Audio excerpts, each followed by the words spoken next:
खुलुमबाय रायजोफोर दासिमनि माखासे गोनां खौरांफोर लानानै फैदों नोंथांमोना भिडिअखौ जोबजासिम नायलांजोबदो लोगोसेनो सानफ्रोमबोनि खौरां लानो थाखाय चेनेलखौ साबस्क्राइब खालामनानै बेल आइकनखौबो अलाव होनानै लादो लोगोसे भिडिअखौ मोजां मोनदोंब्ला मोनसे लाइक खालामदो नोंथांमोननि मोनसे लाइकआनो आंनि गेदेरथार थुलुंगानाय जागोन अब्ला दिनैनि सेथि खौरां नोंथांमोननो होनो लागै आखायाव लादों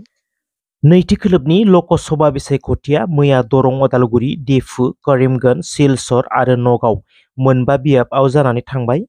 आसामाव आरो थामथि खोलोबनि बिसायख'थिया फैगौ 7 मेयाव क'क्राझार धुबुरी बरपेटा आरो गुवाहाटी बियाबफोराव जानो थांगासिनो दङ नैथि खोलोबनि बिसायख'थि मैयानि समाव माखासे पोलिं सेन्टारफोराव माखासे जाथायफोरा जानानै थाङो नगाव समस्तियाव लाहरिघाटआव भटारफोरनि गेजेराव दुंहाव थासारि सोमजिनायखौ नुनो मोन्दों मोनथिनाय बायदिब्ला भटिं मेसिनखौ गाज्रि हालोदनि होननानै अजद दैखांनायखौ नुनो मोन्दों मख'नो गोनांदि थांनाय सेथि खोलोबनि बिसायख'थियावबो माखासे पोलिं सेन्टारफोरावहाय भटिं मेसिनआ गाज्रि जानानै भटारफोरा गोबाव समसिमहालागै नेनो गोनां जादोंमोन बे बारनि नैथि खोलोबनि बिसायख'थियावबो बे एखे अजदआ भट हैगिरिफोरनिफ्रायनो सिखारनायखौ नुनो मोन्दों हाइलाकान्दि जिल्लायाव सासे पोलिं एजेन्टनि जिउ गोमानाय खौरां मोन्दों आसाम मिजोरामनि सिमायाव थानाय 629 नं गाल्लासेरा गुदि फरायसालियाव फारुक आहमेद मुंनि पोलिं एजेन्टआ डिउटि होबाय थानाय समावनो गोग्लैदोंमोन आरो लोगो लोगो हस्पिटालाव लांदोंमोनब्लाबो डक्टरा थैबाय होननानै बुङो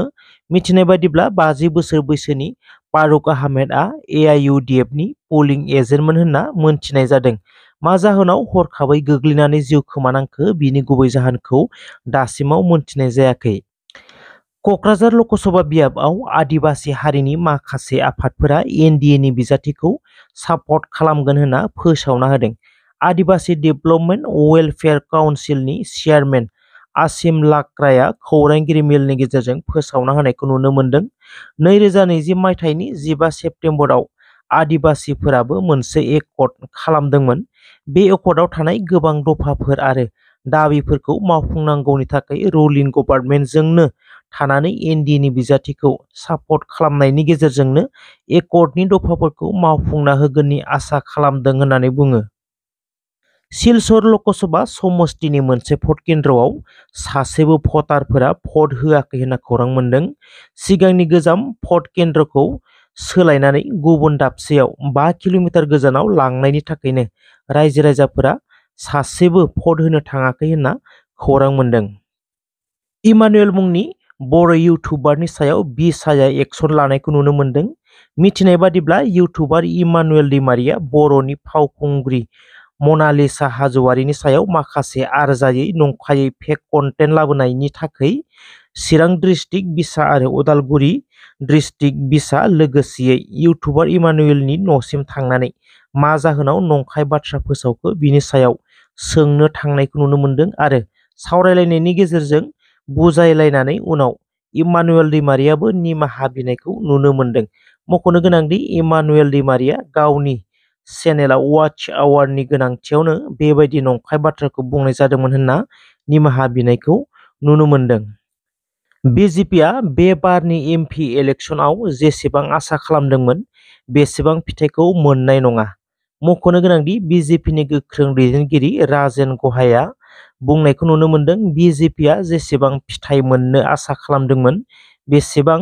मोननाय नंला जरहाट डिब्रुगड़ गुवाहाटी नगाव बेफोर बियाबाव बिजेपिआ फिथाइ मोनगोना गोरलै नङा होनना बुंदों दोलोनिनो गोख्रों दैदेनगिरि आरो बारग' केन्द्रीय मन्त्रि राजेन गहाया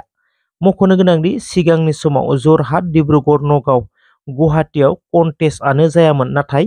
बे बाराव गासैयावबो कन्टेस्टआव फैनायखौ नोजोर होनानै स्वीकार खालामदों बिजेपिनि नेता राजेन गहाया थामथि खोलोबाव जानो गोनां लकसभा बिसायख'थिनि थाखाय क'क्राझार लकसभा बियाबाव बिपिएफ आरो इउपिपिएल मोन्नैबो दोलोआव सानफ्रोमबो जयनिं जागासिनो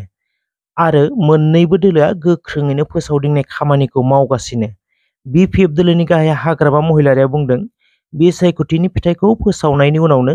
इउपिपिएल आरो बिजेपिनि गेजेराव गावस्रालायनाया फैगोन बेखौ आबसु आरो इउपिपिएलआ मोनथिखागौ नाथाय बिथांमोना बे बाथ्राखौ दोनखोमादों होननानै बुंदों हाग्रामा महिलारिया फिथाइ मोननायनि उनाव सेन्ट्रेलाव जायनो सरकार दायो बे दोलोजोंनो थागोन होननानै आगोलावबो बुंदोंमोन हाग्रामा महिलारिया। थारैनो जुदि बिपिएफआ देरहामारोब्ला एनडिए जोंनो थागोन ना सोरजों थागोन दोलोआव सावरायलायगोन होननानै बुंदों हाग्रामा महिलारिया। बेराफारसेथिं एनडिएनि बिजाथि जयन्त बसुमतारीखौ देरहाहोनो नांथारगौनि मिजिंजों इउपिपिएल दोलोआवबो रायजो राजाफोरनि अनसायनाया खम नङा। आगोलाव पिपिएफ आरो बिनि उनाव पिसिडिआर आरो दायो इउपिपिएल आगोलनि इलेक्शनफोराव बेबायदि रेसपन्सखौ मोनाखैमोन, नाथाय बेबाराव रायजो राजानिफ्राय गोबां रेसपन्सखौ मोनदों।